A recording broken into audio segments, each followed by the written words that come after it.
реанимация полный, да? Абдан толтуруп. Күнде эртең менен баягы отделение которобуз, жакшы болгондорду кайра чыгарабыз. Анан кайра түшөт, анан эми баягы запаста аппаратта турса, мисалы биринчи этаждагы жанагы новорожденный реанимациябызда аппараттар жетишпейт.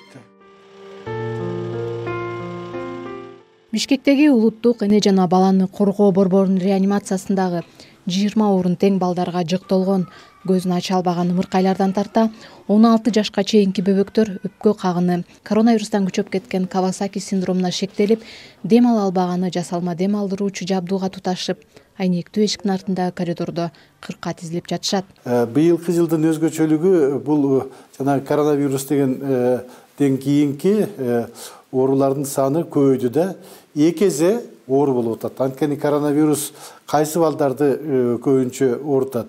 Бул иммунитети начар алган балдар ооруйт да. Ошонун негизинде баягы иммунитети начар балдар калыптандыруу процесси толук бүтө электе, анан момундай бир кайрадан дагы вирусный инфекция жанагындай суук тийген оорулар күчөп атат да. Ошон үчүн азыркы учурда биздин врачтарга экезе оор болуп атат. Ковидтен кийинки балдар көбөйүп атат. Анын ичинен өпкөсүнө суук тийген эле эмес, жанагы Кавасаки подобный синдромдагы окшош воспалительный синдром дегенибиз бар, ошо Кавасаки окшош синдромдагы бүгүнкү күндө абдан көп кездешип атат. Азыркы учурда биздин борбордо 15 бала ушу Кавасаки синдрому менен дарыланып атышат да. Бул приемный отделенияда 2 комнатабыз бар. Биякта балдарды сортировка жасайбыз. Оор балдар келгенде биринчи помощь беребиз. Кислород жетиспеши, концентратор бар, кислород бар. Бияктан историялар ачылат. Могу жерде врач отурат. Биякта уже врач сурайт.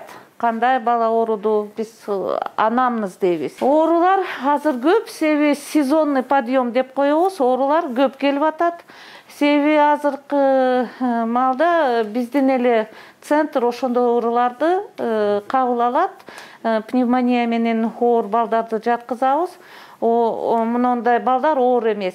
Аларга дары жазып, үйүнө жиберип атабыз. Пневмонияга чалдыккан балдарды дарылоо үчүн аталган борбордун 2 корпусунда кошумча 150 орун ачылган. Азыр анын баары толуп батпай калгандарына дагы палаталар каралууда. Бул кызым Сабина аты, жашы 4 жашта. Мындай ооруга биринчи жолу кабылдык. Аябай коркунучтуу экен. Азыр Кудайга шүгүр баары жакшы. Поправкага кетип атабыз. Ушул жердин коллективине, врачтарга чоң рахмат. Азыр жакшы кызым күлүп, тамак жеп, ойноп калды. Канча күн ооруду? Биз үйдө 3-4 күн жаттык ооруп, высокий температура менен. Канчага чыкты? Температурасы 39,5 чейин болот.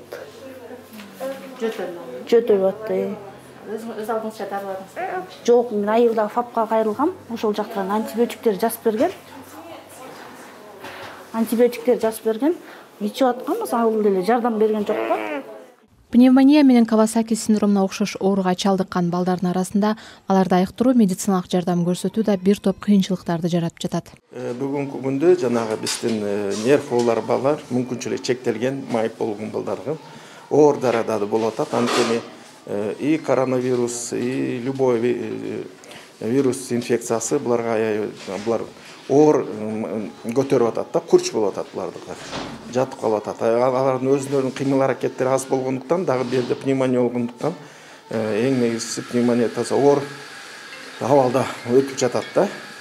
Жана тамак ичкенде какалып кеткендер күчөйүп атат эле. Ошондуктан бул чоң маселе болот. Өпкөсү канган балдар үчүн кычкылтек концентраторлору жетиштүү. Бирок жасалма дем алдыруучу жабдуулар тартыш. Буга кошумча балдардын өпкөсүн тарта турган мобилдик рентген алуу маселеси менен дарыгерлер саламаттыкты сактоо министрлигине кайрылып жооп күтүп жаткан чагы. Эми бизге бир бүгүнкү күндө айтып атабыз, ушу момундай кыйынчылык учурда бир 7-8 кошумча аппарат болсо, алар запаста турса дагы жакшы да, бизгечи өзүбүз кичине баягы коркпой иштегенгечи бизде аппаратыбыз бар депчи. Ал эми кислородный концентраторлор бизде абдан эле жетиштүү да. Азыркы тапта Бишкектеги 3 оорукана инфекциялык ооруга чалдыккан балдарды кабыл алууда. Жугуштуу оорулардын клиникасы коронавирус диагнозу ПЧР анализи менен тастыкталгандарды дарыласа, улуттук эне жана баланы коргоо борбору пневмония, Кавасакиге окшош синдромдору бар балдарды, Бишкек шаардык балдардын тез жардам ооруканасы ичээ карын инфекциясына чалдыккандарды дарылоодо. Пневмониянын негизги белгилери баланын дене табы көтөрүлүп, жөтөл жана өпкөсүндө кырылдаган үн пайда болот. Ал эми Кавасакинин башкы белгиси бала алсырап, денесине майда кызыл бүдүрлөр чыгат, алаканы таманы шишийт, баса албай кыйналат. 2 оору тең бала үшүп калса, күчөп кете турган оор дарттардан болуп саналат. Бактыгүл Чыныбаева, Бектур Стамкулов, Азаттык, Бишкек.